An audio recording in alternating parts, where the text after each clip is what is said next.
This is Thursday, May 25th. We have a problem that we have to solve.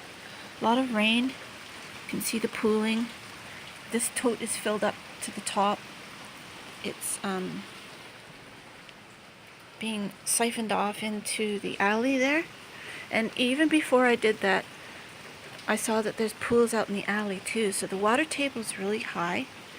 And the next door neighbor, unfortunately, I'm getting a huge amount of water pooling at the side. He disconnected, like half of us have, to the city sewers, but now we have a problem we have to solve. So I asked him if he could funnel it out to his backyard, but he hasn't done that yet. So we have the pooling. You can see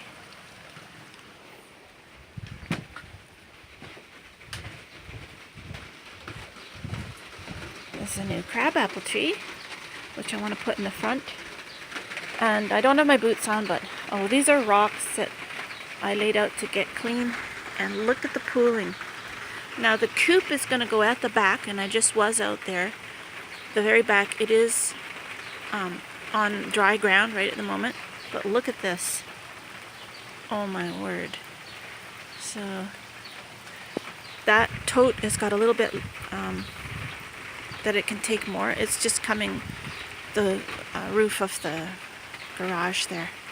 So yeah, the really big rocks I took, you can see huge rocks under there, the fire pit.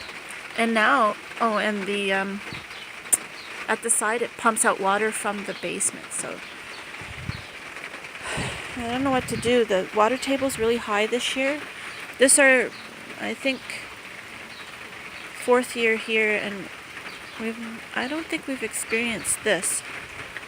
So we were thinking about the coop, and Rick said he had to dig down. He's made this fantastic metal welded together, bolted together coop that can be put up and taken down, and we were trying to figure out the bottom for predators, right? And we have these flat limestone tiles, and he thought he would dig the footprint, put it down, and then the limestone tiles are either on it or somewhere around the bottom. But with all these rocks, and my neighbor has a big pile, I'm beginning to think, I wonder if we should build up rather than go down, and then put some big ones, just to give their feet. I know that with people, with elderly people, a lifetime of walking on flat shoes and on flat, sidewalks and everything, it's not good. But uneven surfaces, none of these are jagged up, and I can put the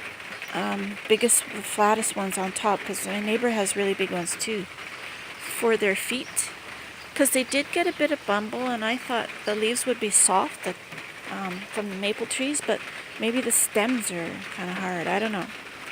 So just considering, I know that everybody uses what they have. Everybody has a different set of circumstances to deal with. And with the coop, maybe we should build up. And I have a new project, and you can see underneath, about 6 inches down or less, is just rock, and then it goes for 300 feet of dolomite and then shale, and we're on the escarpment, so it's like we call it the mountain. So in the front yard, no doubt, there's also dolomite, and this plant has to have a big area cut out for it. And I'm just thinking, the grass, apparently grass is not good to have as a competition, so I'm thinking of doing a ground cover, but there's going to be a lot of rocks that I have to dig out to get a very large footprint, like 2 to 3 times as big as its expanded root. Right now it's all cramped in there.